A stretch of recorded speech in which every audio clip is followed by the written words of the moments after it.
L'eau est un élément vital pour l'être humain. 60% de notre corps est composé d'eau.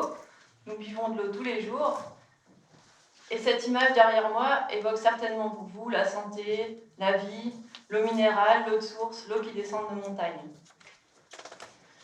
En fait, avoir accès à l'eau potable, c'est pas forcément simple. Une bonne partie de la planète n'a pas accès à cette eau potable. Parce que c'est pas si simple.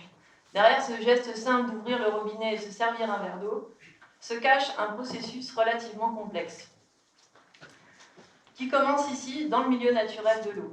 Dans les zones urbaines standards, on commence par capter l'eau dans les nappes phréatiques, dans les sources, dans les rivières, et puis cette eau est emmenée vers une usine de traitement, où elle va être filtrée, rendue potable.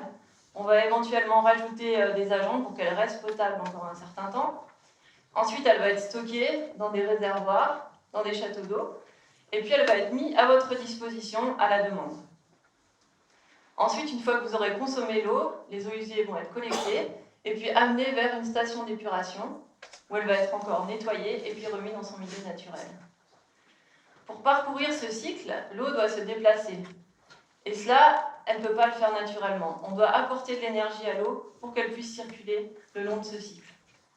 Et pour le faire, on va utiliser ce qu'on appelle une pompe. Alors, comment ça marche ? En fait, pour entraîner de l'eau, on va utiliser des roues. Une ou là, deux dans ce cas-là. Donc ces roues qui sont en rotation vont entraîner l'eau qui va se mettre à se déplacer. Pour tourner, ces roues, elles ont besoin d'un moteur. Et ce moteur, pour qu'il fonctionne, il a besoin d'électricité. Autrement dit, quand vous consommez de l'eau potable, en fait, vous consommez l'électricité. Maintenant, pour les montagnards, pour les gens qui habitent par exemple ici en Valais, on a de la chance parce que l'eau se trouve dans son milieu naturel, en montagne.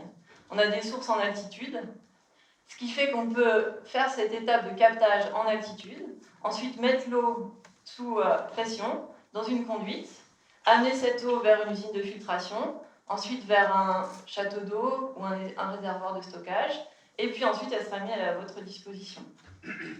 La grosse différence avec le cycle de tout à l'heure, c'est que là, l'eau, elle peut s'écouler naturellement. Alors pourquoi est-ce qu'elle peut s'écouler naturellement ? Parce qu'elle a une énergie hydraulique. Alors l'énergie hydraulique, c'est quoi ? Pour simplifier un petit peu, dans ce cas-là, l'énergie hydraulique, c'est l'énergie potentielle que l'eau possède lorsqu'elle est en altitude. Une fois qu'on fait cette étape de mettre l'eau dans la conduite pour l'amener vers l'usine de filtration, on va transférer cette énergie potentielle en une énergie cinétique, c'est-à-dire qu'on donne un mouvement à l'eau, une énergie de pression, c'est la pression de l'eau qui va augmenter plus l'eau descend, la pression dans l'eau augmente et aussi contre les parois de la canalisation. Il y aura une énergie potentielle résiduelle, et puis il y aura aussi des pertes, parce que quand l'eau se déplace dans une conduite, il y a du frottement au niveau de la paroi, donc on perd un peu d'énergie. Le problème, souvent, c'est cette énergie de pression. Parce que plus l'eau descend, plus la pression monte. Et puis si la pression monte, la pression va s'exercer sur les parois de la canalisation qui risquent de céder, et puis on aura des fuites et des problèmes. Prenons un exemple standard, où on aurait le milieu naturel qui se trouve à 900 mètres d'altitude, les consommateurs à 500 mètres. Ça veut dire, si on fait un petit calcul, qu'on aurait une énergie potentielle à disposition de 400 mètres. Supposons qu'une partie de cette énergie parte dans l'énergie cinétique. Les pertes, il va nous rester une énergie de pression de 200 mètres. Le problème, c'est que dans les canalisations domestiques de votre maison, on ne peut pas supporter une pression supérieure à 50 mètres. Du coup, on va devoir dissiper l'énergie de pression, dissiper l'énergie hydraulique en chaleur. Pour ça, on va utiliser un réducteur de pression. Mais ce qu'il faut comprendre, c'est que du coup, on dissipe de l'énergie. Alors là, on pourrait se poser une question. Tout à l'heure, on avait un cycle fermé. On était obligé d'apporter de l'énergie à l'eau. On était obligé de consommer l'électricité pour la faire circuler.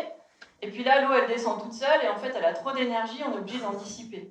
Donc la question qu'on peut se poser, c'est est-ce qu'on ne peut pas la récupérer, cette énergie ? En fait, oui, on peut. On va faire en fait le parcours inverse de tout à l'heure en utilisant non pas une pompe mais une turbine. Alors qu'est-ce que c'est une turbine ? En fait, c'est simplement une roue qui est entraînée par l'eau qui se déplace naturellement, qui est en mouvement. Cette roue qui tourne, elle va entraîner ce qu'on appelle un générateur qui va produire de l'électricité. Ce qui fait qu'en fait, dans ce cas-là, quand vous allez consommer de l'eau potable, vous allez produire de l'électricité. Ce qui est quand même nettement différent. Alors pour vous donner quelques ordres de grandeur, en fait en Suisse, le turbinage d'eau potable, ça existe déjà depuis de nombreuses années, en particulier en Valais. Puis cette production d'électricité représente la consommation d'environ 15 000 ménages en Suisse.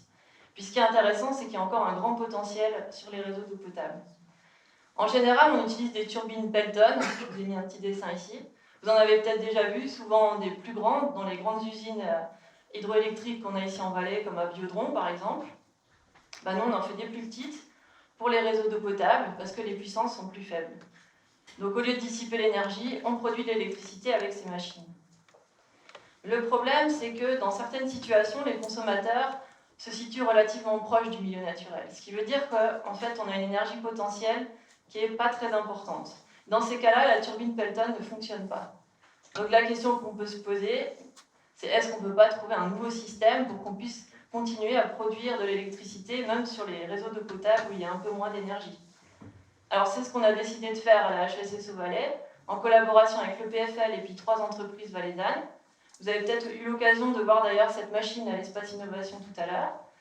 Donc c'est une petite turbine qui en fait a été complètement développée à la HES et à l'EPFL. Vous voyez ici la construction de la roue, le design hydraulique. Cette turbine est composée de 2 roues qui tournent à sens contraire, qui vont ensuite être disposées dans un tuyau, dans une canalisation, que vous voyez ici. En fait, dans le petit cylindre au centre de la conduite se trouvent les génératrices qui vont produire l'électricité. On a fait un premier prototype qu'on a testé au laboratoire de la HESSO Valais.